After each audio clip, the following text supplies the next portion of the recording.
حضرت عمر فاروق اللہ اکبر، حضرت عمر جیسا بندہ 24 لاکھ مربع میل کا حکمران، اور شاہ روم کو خط لکھ کے کہتا ہے میں منت نہیں کرتا، میں حکم دیتا ہوں۔ نہ تگڑا بندہ۔ جنگ قادسیہ کے لیے حضرت سعد بن ابی وقاص کو بھیجا، فتوح شام پڑھ کے دیکھیں۔ حضرت عمر بڑے پریشان ہیں، اتنے دن ہو گئے کوئی رپورٹ ہی نہیں آئی۔ اب تو موبائل ہے نا، تو ایک ایک منٹ کی رپورٹ لیں آپ، بلکہ آپ ایک ایک منٹ کی فوٹو لیں، آپ رپورٹ تو دور رہ گئی۔ حضرت عمر فاروق رضی اللہ تعالیٰ عنہ بڑے پریشان ہیں کہ قادسیہ میں حضرت سعد بن ابی وقاص کے ساتھ لوگ جہاد کرنے گئے، رپورٹ کوئی نہیں آ رہی۔ اتنے پریشان تھے کہ باہر نکل کے نا اس رستے پہ بیٹھ جاتے جو رستہ قادسیہ کی طرف سے آتا تھا، جو بھی آتا جاتا پوچھتے جنگ کے کیا حالات ہیں۔ ادھر جب اللہ نے فتح دے دی نا، تو حضرت سعد بن ابی وقاص رضی اللہ تعالیٰ عنہ نے ایک قاصد کو خط دے کے بھیجا، کہنے لگے عمر کے پاس جاؤ، انہیں اطلاع دو کہ الحمدللہ اللہ نے اسلام کو فتح عطا کر دی۔ یہ حضرت عمر کو جا کے دینا، وہ بڑے پریشان ہوں گے۔ وہ جو اس زمانے میں اس طرح ہوتا تھا کہ کئی دور دور سے صحابہ جو دوسرے شہروں کے ملکوں کے رہنے والے ہوتے تھے، وہ بھی آ کے شامل ہو جاتے تھے جہاد میں۔ کوئی ایک دفعہ مدینے آیا، کوئی 2 دفعہ آیا، پھر اپنے اپنے علاقوں میں بہت سارے لوگوں نے زیادہ دفعہ حضرت عمر کو دیکھا بھی نہیں تھا۔ وہ جو قاصد خط لے کے آیا تھا نا، اس نے ایک آدھ دفعہ دیکھا تھا، حضرت عمر بوڑھے ہو گئے، وہ پہچانتا نہیں تھا۔ ادھر سے وہ خط لے کے آ گیا، حضرت عمر مدینے سے باہر نکل کے اس روڈ پہ بیٹھے تھے جو قادسیہ سے آتا تھا۔ جب وہ اس آدمی کو آتے دیکھا تو حضرت عمر اٹھ کے کھڑے ہو گئے، فرمانے لگے قادسیہ سے آ رہے ہو؟ وہ کیا کہتا ہے؟ پھٹے پرانے کپڑے، ٹوٹے ہوئے جوتے، سر پہ پرانی پگڑی، کہنے لگے غلام مدینے کے رہنے والے ہو؟ حضرت عمر کہنے لگے ہاں مدینے کا ہوں۔ کہا میں قادسیہ سے آیا ہوں، الحمدللہ اللہ نے اسلام کو فتح دے دی ہے، الحمدللہ کفر کی کمر ٹوٹ گئی ہے۔ اس نے یہ بات کر کے تو گھوڑے کو ایڑی لگائی، گھوڑا دوڑنے لگا مدینے کے، حضرت عمر بھی ساتھ ساتھ دوڑ رہے، فرمانے لگے اچھا بتاؤ خالد بن ولید کا کیا حال ہے؟ تھوڑا آگے جا کے فرمانے لگے اسامہ بن زید کیسے ہے؟ وہ کہتے ہیں ٹھیک ہے۔ پھر اس نے اور گھوڑا، عمر ساتھ ساتھ دوڑ رہے ہیں، ساتھ ساتھ 24 لاکھ مربع میل کا حکمران، ایک جوتا پیر سے نکل گیا، عمر دوڑ رہے ہیں۔ آگے جا کے پوچھتے ہیں سعد بن ابی وقاص کا کیا حال ہے؟ کہ حضور وہ بھی ٹھیک ہے۔ کتنے لوگ میرے شہید ہو گئے مسلمانوں میں سے؟ کہنے لگا صحیح گنتی کا نہیں پتا، یہ لفظ ادا ہوتے ہوتے مدینے کی سرحد آ گئی۔ لوگوں نے عمر کو گھوڑے کے ساتھ دوڑتے دیکھا تو کہا امیر المومنین کیوں دوڑ رہے ہیں؟ وہ غلام چھلانگ لگا کے نیچے آیا، قدموں میں بیٹھ گیا، کہنے لگا حضور آپ نے بتایا ہی نہیں آپ امیر المومنین ہیں۔ آپ فرمانے لگے کیا بتاتا؟ میں تو اونٹ چرانے والے کا پتر ہوں، کیا بتاتا؟ وہ عمر ہوں جس نے اپنے گناہوں کا حساب دینا ہے، کیا بتاتا؟ جو سعد بن ابی وقاص کو جہاد پہ بھیج کے خود بزدلوں کی طرح گھر میں بیٹھا ہے، کیا بتاتا؟ کوئی حیثیت نہیں، کوئی تار۔ تو نے اچھا کیا، تو تو مجاہد تھا، مجھے ساتھ ساتھ دوڑایا، تو نے اچھا کیا۔ جتنے لوگ تھے چیخیں مار کے رونے لگے۔ حضرت فاروق اعظم سے کہنے لگے عمر جب تک تیرے جلوے رہیں گے اللہ کامیابیاں ہی عطا فرمائے گا، جب تک تیرا رنگ رہے گا اللہ تعالیٰ نوازتا ہی رہے گا۔ کچھ نہیں کبھی اپنا آپ ظاہر ہی نہیں کیا۔ بہت بڑے تھے، بہت بڑے تھے حضرت عمر، بڑے تھے۔ حضرت ابو رافع غلام تھے، قرآن پاک بڑا سونا پڑھتے تھے۔ حضرت عمر جب بھی انہیں ملتے کہتے ابو رافع تو عمر سے اچھا ہے، قرآن بڑا شاندار پڑھتا ہے۔ تو وہ کہتے حضور اگر میں قرآن صحیح پڑھتا ہوں تو آپ کو قرآن کی تشریح زیادہ صحیح آتی ہے، آپ بھی تو مجھ سے افضل ہیں۔ تو آپ فرماتے نہیں پھر بھی تو مجھ سے افضل ہے۔ کیوں؟ اس لیے کہ تو اپنے آقا کی نوکری بھی ٹھیک کرتا ہے اور رب کی عبادت بھی ٹھیک کرتا ہے، اور مجھے خالص صرف عبادت کرنی ہوتی ہے وہ بھی ٹھیک نہیں کر پاتا۔ ساری زندگی اپنا محاسبہ، ساری زندگی اپنے گریبان میں دیکھا، ساری زندگی اپنے آپ کو پرکھا، اپنے آپ کو ٹٹولا۔ 62 سال عمر بیت گئی۔ حضرت حذیفہ بن یمان ایک صحابی تھے، میرے نبی کریم علیہ السلام نا ان سے راز کی باتیں کرتے تھے۔ ہر بندے کا ہاضمہ ٹھیک نہیں ہوتا، سب سے راز کی بات نہیں کرنی چاہیے۔ حضرت حذیفہ بن یمان کہتے ہیں حضور راز کی باتیں بتاتے ہیں۔ مدینہ منورہ میں جو منافقین تھے ان کی لسٹ بھی نبی پاک نے حضرت حذیفہ بن یمان کو دی تھی۔ جب کوئی مشکوک آدمی مر جاتا نا تو صحابہ کہتے ہیں ہم دیکھتے اگر حضرت حذیفہ نے جنازہ پڑھا ہے تو ہم بھی جنازہ پڑھ لیتے۔ نبی پاک نے بھی کچھ جنازے نہیں پڑھے، ترمذی میں ہے، فرمایا عثمان سے جو بغض رکھے اس کا جنازہ نہیں پڑھیں گے۔ حضرت حذیفہ بن یمان اگر جنازہ پڑھتے تو لوگ پڑھتے، وہ نہ پڑھتے تو لوگ جنازہ نہ پڑھتے۔ حضرت حذیفہ بن یمان کہتے ہیں جناب عمر فاروق کی خلافت کے آخری ایام تھے، کچھ دنوں کے بعد وہ شہید ہو گئے۔ فرماتے ہیں آدھی رات کا وقت تھا، میں گھر میں سویا تھا بڑا بے فکر، اچانک میرے دروازے پہ دستک ہوئی، میں گھبرا کے اٹھا، اتنی رات کو کون آیا؟ کہتے ہیں قربان جاؤں، دروازے پہ گیا تو امیر المومنین فاروق اعظم دروازے پہ۔ میں نے کہا عمر کوئی حکم تھا تو مجھے بلا لیتے۔ کہنے لگے میں نا امیر بن کے نہیں آیا، تیرا ویر بن کے آیا ہوں۔ امیر المومنین کی حیثیت سے سرکاری کام سے بلاتا تو وہاں بلاتا، مجھے ایک ذاتی کام پڑ گیا۔ کہتے ہیں میں نے عمر کو گھر کی اندر بلا کے چارپائی پہ بٹھایا، میں نے کہا حضور میں غریب آدمی ہوں، میں کیا آپ کے کام آ سکتا ہوں؟ تو کہتے ہیں انہوں نے نا مجھے ساتھ بٹھا لیا، پھر میرا ہاتھ پکڑ لیا، کہنے لگے تو عمر کو جانتا ہے؟ عمر جھوٹ نہیں بولتا، تو جانتا ہے عمر وعدوں کا پکا ہے؟ کہا حضور جانتا ہوں۔ کہا میں اس وقت آیا ہوں جب دیکھ بھی کوئی نہیں رہا۔ حضرت حذیفہ بن یمان کہتے ہیں پریشان ہو گیا، حضور پہلیاں نہ بجھوائے، مہربانی کر بتائیں کدھر آئے ہیں؟ حضرت عمر فاروق فرمانے لگے 62 سال کا ہو گیا ہوں، 63 میں چل رہا ہے، داڑھی سفید ہو گئی ہے، پھل پک گیا، اٹھ فریدہ ستیا، داڑھی آ گئی پور، اگا نیڑے آ گئی، پیچھا رہ گئی دور، اب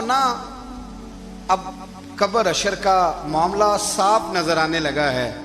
کہا حضور مجھ سے کیا چاہتے ہیں؟ حضرت عمر رو پڑے، کہنے لگے آج میں عشاء کے بعد نکلا ہوں تو نبی پاک کے صحابہ مجھے نیک کہہ رہے تھے، پھر میں نے بچوں کی ماں سے اور بچوں سے بھی پوچھا ہے، وہ بھی مجھ سے راضی ہیں، پر حذیفہ تیرے ساتھ نبی پاک راز کی باتیں کرتے تھے، سچ بتا کہیں عمر کا نام منافقوں میں شامل تو نہیں؟ سچ بتا ان منافقین میں تو شامل نہیں، کہیں اوپر سے تو نہیں سارا کچھ؟ حضرت حذیفہ بن یمان کہتے ہیں میں باپ کے مرنے پہ اتنا نہیں رویا جتنا عمر کے سوال پہ رویا۔ میں قدموں میں بیٹھ گیا، میں نے کہا نہیں عمر یہ تو میں نے نہیں سنا، لیکن یہ میں نے نبی پاک سے ضرور سنا ہے کہ میرے بعد اگر کوئی نبی ہوتا تو عمر ابن خطاب ہوتا۔ یہ میں نے اپنے کانوں سے سنا ہے کہ عمر جس گلی سے گزرے شیطان رستہ بدل جاتا ہے۔ یہ میں نے اپنے کانوں سے سنا ہے کہ 950 سال حضرت جبریل جناب عمر کی شان بیان کریں تو پھر بھی بیان نہیں ہو سکتا، یہ میں نے ضرور سنا۔ دوستو ساری زندگی حضرت عمر نے اگر دوسروں کا محاسبہ کیا تو اپنا اور اپنے بچوں کا بھی کڑا خیال رکھا، اپنی ذات پر بڑی توجہ دی۔ جو لوگ اپنا بھول جاتے نا، ہمیں اپنی صحت کا بڑا خیال ہے لیکن اپنی روحانی زندگی کا کوئی خیال نہیں ہے۔ حضرت عمر فاروق رضی اللہ تعالیٰ عنہ نا باہر والوں کا بھی بڑا سخت حساب کرتے تھے۔ بڑا ایک گورنر صاحب نے لباس بڑا شاندار پہننا شروع کر دیا تھا تو حضرت عمر نے اتروا کے نا تو انہیں ٹاٹ کا لباس پہنا کے تو اونٹ چرانے کی ڈیوٹی دے دی تھی، اتنا سخت احتساب کرتے تھے۔ کسائی کی دکان پر بھی 1-2 گھنٹے کھڑے ہوتے تھے۔ جو آدمی مسلسل 2 دن گوشت خریدتا تھا نا، فرماتے تھے اس کا ٹیکس بڑھا دو، لوگوں کو دال نہیں مل رہی اور یہ روز گوشت کھاتا ہے۔ حضرت فاروق اعظم اس کو جزیہ کہا جاتا تھا کہ شاہ ایران کی کنیز کو ملکہ نے کہا کہ نا حضرت عمر کی زوجہ کو دیکھ کے آنا ذرا کس طرح کی ہے۔ ہمارے ملک میں کیا کہتے ہیں؟ خاتون اول، باقی سارے دووں میں خاتون اول، ذرا خاتون اول کو دیکھ کے آنا۔ تو وہ جب آئی نا گھر میں ملنے تو کہا کہ مجھے میری ملکہ نے کہا تھا کہ عمر کی زوجہ سے اہلیہ سے ملاقات کر کے آنا۔ تو حضرت عمر کی اہلیہ نے نا ایک جوڑا کپڑوں کا دے دیا ملکہ کے لیے اور ایک خوشبو کی شیشی دے دی۔ اب جب وہ تحفے وہاں گئے تو اس ملکہ نے نا کچھ سونے کا سامان بھیجا، کچھ زیورات بھیجے، کچھ تحائف بھیجے۔ جب حضرت عمر کے گھر آئے نا، وہ خادم لے کے آیا، اس نے کہا جی آپ کی اہلیہ نے تحفے بھیجے تھے، تو جواب میں شاہ ایران کی بیوی نے، یہاں جس ملک کا وہ سفیر تھا، انہوں نے بھی یہ بھیجے۔ تو حضرت عمر فاروق نا وہ تحفے لے کے گھر گئے تو جا کے کہنے لگے اپنی اہلیہ سے، یہ تو کب سے تحفے تحائف بھیجنے لگ گئی ہے؟ یہ کب سے نظام شروع ہو گیا؟ تو کہ حضور تحفہ دینا لینا تو ٹھیک ہے، سنت ہے، محبت بڑھتی ہے، تو یہ کوئی قباحت نہیں، اور میں نے اپنی ذاتی استعمال کے لیے جو چیزیں رکھی تھی وہ میں نے دی ہیں۔ تو حضرت عمر فاروق رضی اللہ تعالیٰ عنہ فرمانے لگے ہم نے کسی ملک کے ساتھ اور اس کے بادشاہ کے ساتھ ذاتی تعلق نہیں بنانا، تعلق جو بھی بنے گا رسول اللہ کے دین کی برکت سے بنے گا۔ ذاتی رشتے نہیں ہم نے قائم کرنے، ذاتی آپ کے ملک کی جو ایئر لائن جس کا ہر سال خسارے کا ڈنڈورا پیٹا جاتا ہے نا، وہ ہمارے بادشاہ صاحب اور صدر صاحب اگر غیر ملکیوں کو گھوڑا کبھی بھیجنا ہو نا، گھوڑا، تو پورا ایک جہاز گھوڑا لے کے تحفے میں جاتا ہے، پورا جہاز غریب قوم کا یہ سرمایہ. اور قوم بڑی بادشاہ ہے، لائنوں میں لگ کے ووٹ دیتی ہے. دو کام ہمیشہ لائن میں لگ کے کرنے، ایک بل لائن میں لگ کے جمع کرانا ہے اور ایک ووٹ لائن میں لگ کے، تاکہ پھر پورے 5 سال لائن میں ہی لگے رہیں. مرضی سے آپ ووٹ دینا، پر جو بات درست ہے اس کو سنو. حضرت عمر فاروق رضی اللہ تعالیٰ عنہ نے اپنی اہلیہ سے پوچھا کتنے کا تھا وہ تیرا جوڑا اور خوشبو کی شیشی؟ انہوں نے کہا 3 دینار کی. فرمایا یہ 3 دینار تیرے اور باقی جو تحفے آئے ہیں وہ تو خود کہہ، چونکہ اس نے تیرے نام بھیجے ہیں، تو کہہ کہ میں مال غنیمت میں دیتی ہوں، تو کہہ میں مسلمانوں کو کہہ. تو زوجہ ہنس پڑی، کہنے لگی میں نام بھی کہوں تو مجھے کہنا تو پڑے گا ہی، کہنا تو میں نے ہے ہی، کیونکہ سامنے عمر فاروق ہیں، لہذا فرمایا کہہ دیتی ہوں میں نے دیا خزانے کو. حضرت عمر نے جمع کرا لیا. میں یہ کیا بات ہے، میرے گھر والے جو مرضی کریں، ان کا معیار زندگی جس طرح کا مرضی ہو. اور حضرت عمر ایک جملہ کہا کرتے تھے، اللہ کرے کہ یہ باتیں اس دور حاضر میں ہماری سمجھ میں آئیں. حضرت عمر فاروق رضی اللہ تعالیٰ عنہ اپنے بچوں کو فرمایا کرتے تھے کہ بہت آدمی کو بھوک لگی ہو نا، اور پھر اس کی پسند کا کھانا پکا ہو، جتنے شوق سے وہ اس کھانے کو دیکھتا ہے نا، فرمایا اس طرح پوری قوم اپنے بادشاہوں کے خاندان کو دیکھتی ہے. اس تیزی کے ساتھ دیکھتے ہیں کہ ان کے گھر میں کیا ہو رہا ہے، ان کا معیار زندگی کیا ہے، ان کا سٹیٹس کیا ہے. آپ کے بچے دونوں کاروبار کے لیے مصر گئے، ایک بہت بڑا قافلہ گیا مدینے سے مصر تجارت کے لیے. تو یہ گئے تجارت کے لیے، تو حضرت عبداللہ ابن عمر، حضرت عبید اللہ ابن عمر، حضرت عمر کے دونوں بیٹے گئے. جناب عمر فاروق کے بچے جب وہاں پہنچے تو مصر کے گورنر نے نا لوگوں کو تعارف کرایا کہ یہ عمر فاروق کے بیٹے ہیں. ایک چھوٹی سی بات کر دوں، یہ چودھری کے بیٹے کو کون بتاتا ہے کہ تو چودھری کا بیٹا ہے؟ باہر والے بتاتے ہیں، گھر والے. اور سیٹھ صاحب کے بیٹے کو کون بتاتا ہے کہ تو سیٹھ صاحب کا بیٹا ہے؟ اور مالک کو کون بتاتا ہے کہ تو مالک کا بیٹا ہے اور یہ کرایہ دار ہے؟ یہ کون بتاتا ہے؟ یہ سوچ ہم دیتے ہیں بچوں کو. چودھری اور کمی کی سوچ، امیر اور غریب کی سوچ، مالک اور کرایہ دار کی سوچ، گھر کے مالک کی اور کام کرنے والے کی سوچ، یہ ہم دیتے ہیں. یاد رکھنا، یہ ہم دیتے ہیں، یہ ہمارا مزاج ہے، یہ باہر سے نہیں آتی. تو کوئی شہزادہ ہے، تو سیٹھ ہے، تو نواب ہے، یہ سوچ باہر سے نہیں آتی. یہ اماں سوچ دیتی ہے، اماں، یہ ابا سوچ دیتا ہے. اور پھر جب تباہی اترتی ہے تو اس کے ذمہ دار بھی باہر والے نہیں ہوتے، گھر والے ہوتے ہیں. گھر والے، ہمارے بچوں کی طبیعتوں پر زیادہ نقش باہر والوں کا نہیں ہوتا، گھر والوں کا ہوتا ہے. یاد رکھیے گا. حضرت عمر فاروق رضی اللہ، بچے ہیں، شہزادے ہیں، وہ کاروبار کرنے گئے اور وہاں بتایا گورنر صاحب نے کہ یہ فاروق اعظم کے بچے، امیر المومنین کے. لوگوں نے ان سے زیادہ مال خریدا، تجارت میں زیادہ نفع ہوا. ظاہر ہے کہ وہ آپ کے جو اللہ خیر کرے حکمران ہیں، ان کے کاروبار کتنے ملکوں میں ہیں، کس بنیاد پر ہیں؟ صرف اس بنیاد پر کہ وہ حکمران رہے، ان کے لیے آسان تھا بڑے لوگوں سے تعلقات بنانا. حضرت عمر فاروق رضی اللہ تعالیٰ عنہ کے بچے ڈھیروں مال کما کے جب واپس آئے نا، تو حضرت عمر سے آ کے بچوں نے بطور محبت کا، ابا جی اللہ نے بڑا ہی فضل کیا ہے، بڑا مال کمایا الحمدللہ، یہ دیکھیں کتنا نوازا ہے. تو حضرت عمر کہنے لگے سارے قافلے نے اتنا ہی کمایا ہے، سارے قافلے نے اتنا ہی کمایا ہے؟ کہ حضور نہیں، سارے قافلے نے اتنا نہیں کمایا، سب کو اتنا نہیں ملا. وہ تو وہاں گورنر صاحب نے لوگوں کو تعارف کرایا تھا کہ یہ عمر کے بچے ہیں، تو لوگوں نے پھر ہم سے بڑا ہی خریدا. تو حضرت عمر فرمانے لگے ٹھیک ہو گیا، میں بات سمجھ گیا. اس طرح کرو، جو تمہاری اصل زر تھی نا، جو راز تھی، وہ رکھ لو اور باقی سارا مال مال خزانہ میں جمع کرا دو. اس لیے کہ یہ تم نے تجارت نہیں کی، یہ تم نے اپنے باپ کا نام بیچا ہے، یہ تم نے امیر المومنین کے بیٹے ہونے کا فائدہ اٹھایا ہے. فرمایا یہ تمہارا نہیں حق، یہ مسلمانوں کا ہے. اس لیے کہ یہ مال تم نے محنت سے نہیں کمایا، یہ باپ کی کرسی کا فائدہ اٹھایا ہے. اور فرمایا اگر تم نے مال جمع نہ کرایا تو میں مال بھی لے لوں گا زبردستی اور کوڑے بھی ماروں گا، ڈبل سزا دوں گا. مرضی سے جمع کراؤ گے تو کوڑوں سے بچ جاؤ گے. بڑے بیٹے نے تو جمع کرا دیا، تو چھوٹا تھوڑا پریشان ہوا. تو حضرت عبداللہ ابن عمر چھوٹے بھائی کا ماتھا چوم کے کہنے لگے بیٹے چپ کر کے جمع کرا، یہاں بھی فخر کر کے ہم عمر کے بیٹے ہیں اور قیامت میں بھی فخر کریں گے کہ ہم فاروق اعظم کے بیٹے ہیں.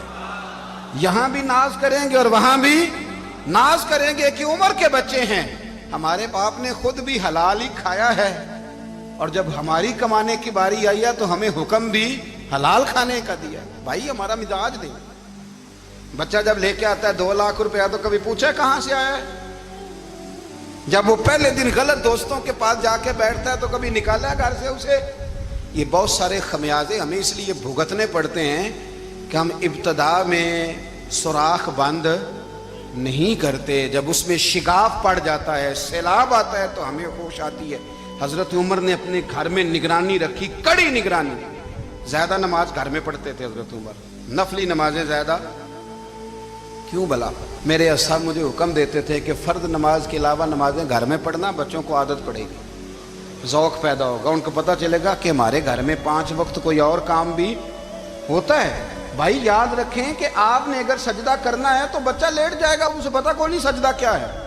لیکن جب گھر میں کبھی قرآن ابا جی کھول لیں نا، میں اکثر کہتا ہوں جب ابا جی کا موڈ بن جائے نا لیکچر دینے کا، وہ گھر میں شروع ہو جاتے ہیں، کہتے ہیں آپ لوگ نماز نہیں پڑھتے اس لیے میرے کاروبار میں برکت کوئی نہیں، تم سویرے قرآن پاک نہیں کھولتے تو میں تباہ ہو گیا. تو میاں آپ نے کب گھر میں قرآن پاک کھولا تھا؟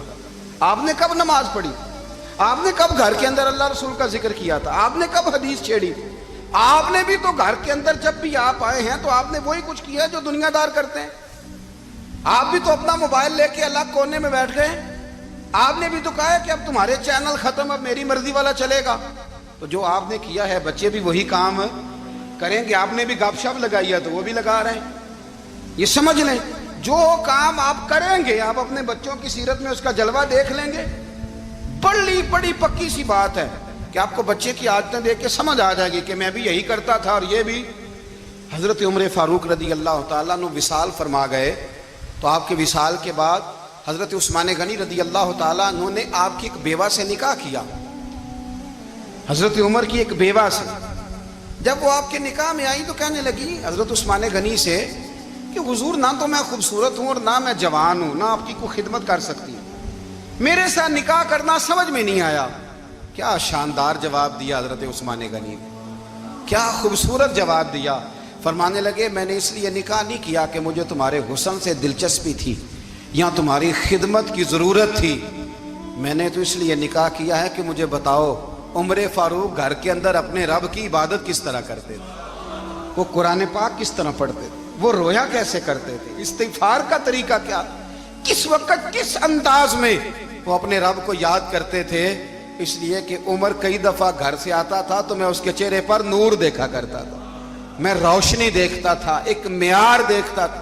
نکاح اس لیے کیا ہے کہ مجھے عمر کی جو گھر کے اندر کی عبادت ہے اس سے آگاہ کرو، تاکہ عثمان غنی بھی چاہتے ہیں اس طرح کے عمل کرو جس طرح کہ عمر فاروق کر کے گئے ہیں. بھائی جب تک ہم اپنے گھر میں وہ توجہ نہیں دیں گے، وہ مزاج دیکھیں نا، ہمارے گھروں میں جب نقشہ پاس ہوتا ہے تو ٹی وی لان بھی اس میں ہوتا ہے، ڈرائنگ روم بھی ہوتا ہے، نماز کی جگہ بھی ہوتی ہے نقشے میں.